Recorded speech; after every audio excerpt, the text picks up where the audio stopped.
basically what we're talking about is custom domains, vanity domains for websites. I think the home team TraverseCity.com. Is that right, Carrie? The home team Traverse City, or is it home team Traverse City? TraverseCityHomeTeam.com. TraverseCityHomeTeam.com.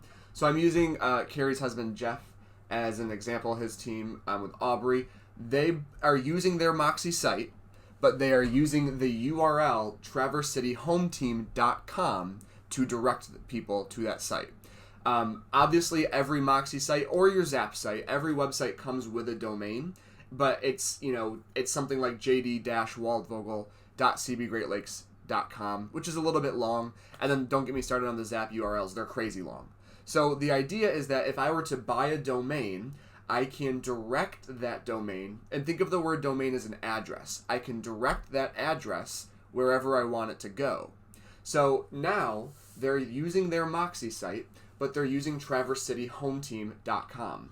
That looks nicer on business cards, on marketing materials, on email signatures, all over the place. So what I want to show you guys is, in my opinion, the best way to purchase a domain, and then how you can connect that to your Moxie site. There are probably dozens, if not, there's at least a handful, if not dozens of vendors where you can purchase domains through. My personal favorite is Godaddy. I'm sure you've all heard of it before, GoDaddy.com. It's where you can go and purchase a domain. I am signed in right now as just my personal account, which I thought I bought a domain years ago. Turns out I never did. But all you would do is you go to GoDaddy.com. If your agent does not have an account, you have to make an account quick. It's literally sign up, put your info in, boom, you have an account. And then it's just searching for what's available. So obviously, only one person can own a domain. There's, it's not like you can share on. So if I go to hollandhomes.com, which might sound really perfect for me if I live in Holland, well, that's already been taken. That's unavailable. They'll give you a lot of other options that are available that are similar, but the ones that are going to be easiest for your agents to buy are ones with their name in it. Or if they have a team name, something creative there. For example, if I just go to JD Waldvogel, well, if I can spell my own name right, jdwaldvogel.com, unsurprisingly, that's available. So I could add this to my cart and purchase it. Now, what's really great is that it's literally $12 for the year. So it does cost something to host a domain, but keeping in mind that the domain is not the website, it is just the address you're using to send people there, it is very cost effective. It is $12 a year. Oftentimes, if you do like a 2 or 3 year payment up front, for $50 or $60, you'll get it a little bit discounted. And that's it. You'd add it to your cart, you'd check out, and that would be the first part of this process. Now, I want to give just a couple best practices when it comes to purchasing domains. Yeah. Real quick. Yeah. Does that price change after the first year? Do you know? Well, like it says right here, it's $1 a month for the first year, and then it goes up to $150. It's not crazy. It's not going to be $12 for the first year and then $30 for the second. Like a lot of tools, I've sometimes seen their prices go up a bit. Like I think it used to be $10 a year, and now they changed it to like $1 a month, so it's $12. Like it's little things like Netflix increasing their prices, but I've never seen massive increases. So, and if it does, they will be warned when they're checking out or before it goes up. They're not just going to bill them without any notice of a price increase. So my first best practice would be to not try to get fancy. A lot of agents try to think of really clever and really super catchy domains. The problem is that A, they become long, and B, they become harder for your clients to remember. So if I were to do the best of West Michigan lakeshores.com, I might think that's clever because maybe I'm trying to say the best of the West. Like I'm trying to use that as my domain. That's fine, but the best of West Michigan Lakeshores starts to become a little bit long, and then you start to run into these errors of, okay, is it Lakeshore or Lakeshores? Is it West Michigan Homes or Lakeshore or Waterfront? the fancier people start to get, the harder it becomes to remember those things. So one of my best practices would be to make it as short and simple as possible. Even if it's something like literally just their name.com, JD Waldvogel realestate.com, JD Waldvogel sells houses.com, anything like that. I would even maybe go so far, because Waldvogel is a pain in the butt, to just try JD sells houses. But I'll probably see that is already taken. So this brings me to my second point. Number one is don't make it too complicated. Number two, this is what GoDaddy does, is when you search for a domain, it will tell you that, hey, that's taken. However, we have a bunch of alternatives for you below. And a lot of those alternatives involve different extensions. So .com, .net, .live, .us, .shop, you can see all the different versions here. Or they start to say JD sell houses, where you start talking like caveman, like JD sell house. Do not go with these, for the exact same reason as earlier. Everybody in their mind will, especially when it comes to real estate, will default to .com. And if you sacrifice a .com and you pick, JD sells houses .net, no one is going to remember that. They're almost always going to put in .com, because that's what our instinct tells us. So I would always go with a .com, because it's just going to be the easiest thing to remember. So if I do JDW sells houses.com, let's see if that's available. It is. Obviously, you can see here that it looks better when you capitalize than if you don't, because that just looks like a string of letters. But it doesn't matter. It's going to be perfect. I'm going to click add to cart, because I've got a short, simple URL, and it's ending with a .com, so I'm good to go. Now they start talking down here about, hey, you can also get a website. You can do that. For our agents, not something they need to worry about, guys, because they have websites through us. So you can see over here, it defaults to a 2-year period for me. So the first year is $11.99. The second year is $17.99. Like we said, $1 to $1.50. You could do 3, 4. You could do it for 10 years and just pay a huge fee up front. Never have to worry about it again. But you would continue to cart, you would check out, and you would have your domain. Now, the reason why I prefer doing it through GoDaddy is because your agent will always retain the URL. And it's very easy to navigate within GoDaddy. So basically, they have a bunch of options. A lot of it is really not going to be necessary, especially if they're using their Moxie site. So I just want to go through this very briefly. I would keep it at the basic privacy plan. I would uncheck the website, because they don't need to make a website. And then I would make sure, like here, create an email address that matches your domain. That can be sort of fancy. Some people like that. I think it starts to get a little convoluted at that point. I would not worry about it unless your agent has very specific requests that they're looking for. So I'd continue to cart. I would check out. I'd pay with my credit card. Bada bing. The next thing I want to show you after you've purchased your domain is specifically how to connect it to Moxie, because this is the question we get asked a lot.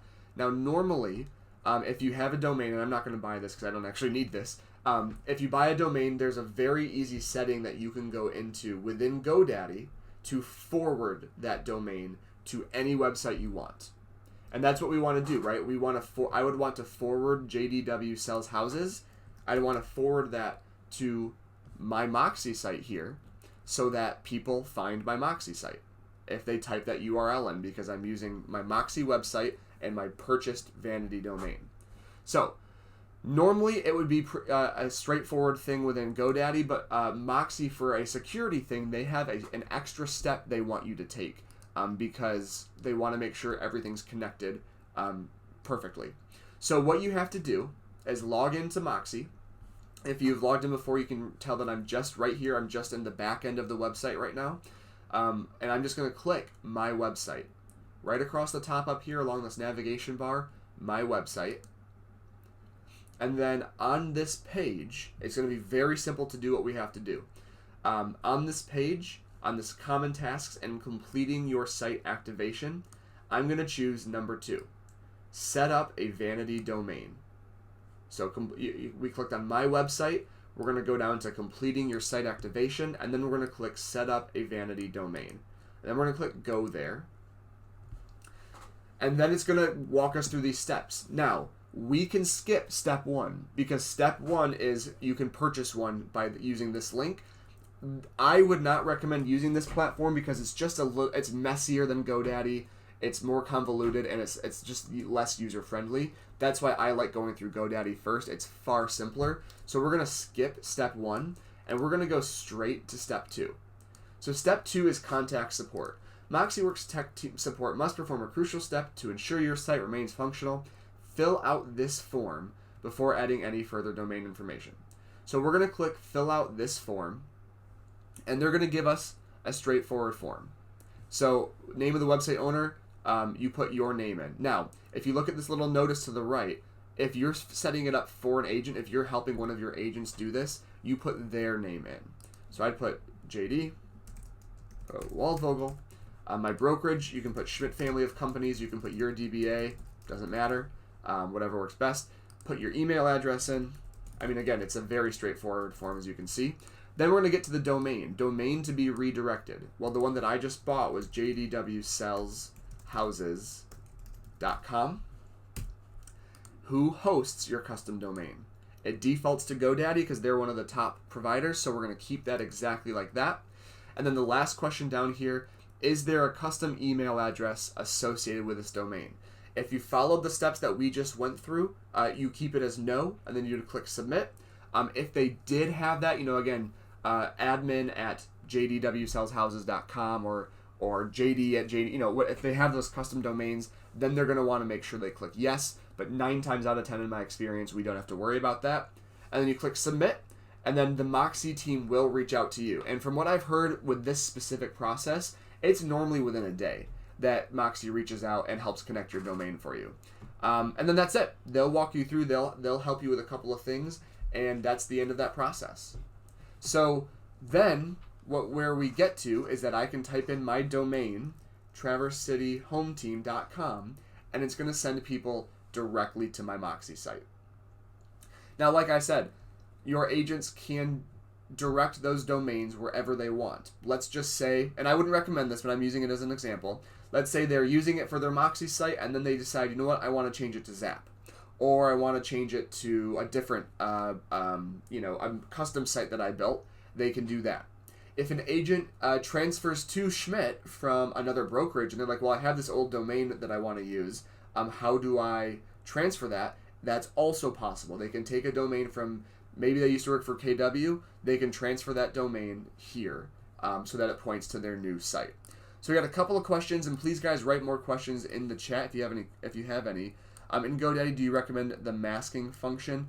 Tom, it's a great question. I am personally pretty 50-50 on this. To me, it doesn't matter all that much. It kind of looks a little bit nicer, as you can see, but I have heard rumblings before of that it can mess with SEO.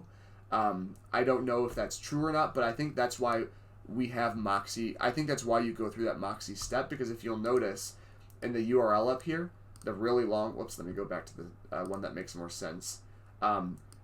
Moxie sets it up so that the mask still works with the extensions of the URLs, which I know that sounds convoluted and doesn't make sense. Masking basically means that if you send someone to a website, they never see the original URL, which would be the CB Great Lakes link or the CB Florida Homes link. Moxie sets it up so it's kind of a best of both worlds. So I would set it up like that. That's why I would go through the Moxie steps. From a branding standpoint, masking works pretty well. From an SEO standpoint, like I said, I've heard rumblings that it doesn't work as great. I think once people are there, it doesn't really matter as long as you get them to the site. So I know that's kind of a non-answer. I think you could go either way and be fine. If an agent had a GoDaddy Vanity prior to Moxie, had it go to CB Great Lakes prior, is it still forwarded properly? It should, Suzanne. That was one of the things we worked pretty hard with Moxie on originally, that if an agent has a forward set up before we switch to Moxie, that it should still forward. The best way to test it is to try to go to that URL. And if it isn't, then go through those steps with Moxie, fill out that form, and have them correct that. But that is something that we try to work with them on to make sure that the forwards all worked correctly. So it's an easy thing to check. And then if it isn't, you fill out the form. If it is, good to go.